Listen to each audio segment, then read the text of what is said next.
হচ্ছে একটি কি মিনারেল, এবং আমরা ভিটামিন এবং মিনারেল পাবো এই রঙিন শাকসবজি থেকে।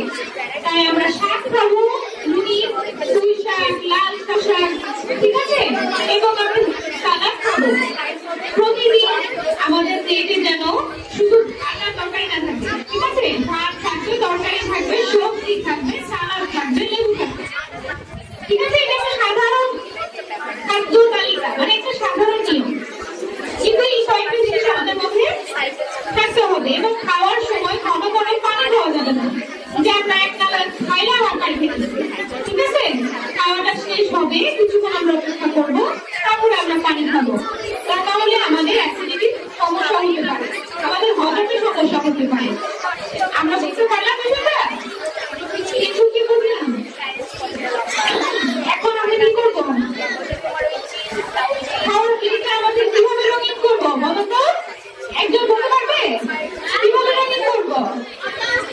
খাওয়ার প্লেটটা আমরা কি দিয়ে রঙিন করবো বলো বলো?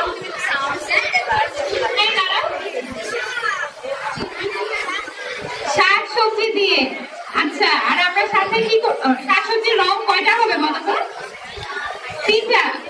কি কি? কমলা, লাল, হ্যাঁ আমরা লাল লাল লাল কালার। এটা বলো তো একটা সবজির নাম? টমেটো, রাইট, ভেরি গুড, বসো। আচ্ছা, আর কমলা কালার একটা সবজির নাম বলো তো? গাজর। কারণ আমরা সালাদে কি নিব? টমেটো নিব, গাজর নিব, অথবা আমরা প্রতিদিন যদি 3টা রং না পারি, প্রতিদিন কমপক্ষে একটা রং, আমরা একটা গাজর খাবো, আরেকদিন টমেটো খাবো, আরেকদিন শসা খাবো, ঠিক আছে।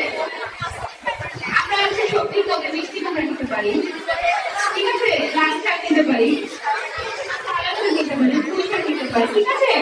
আমাদের প্লেটটা হবে রঙিন শাকসবজিতে ভরা, এবং আমরা সুষম খাবার খাবো। আমাদের 6টা পুষ্টি উপাদানই যেন প্লেটে উপস্থিত থাকে, ঠিক আছে।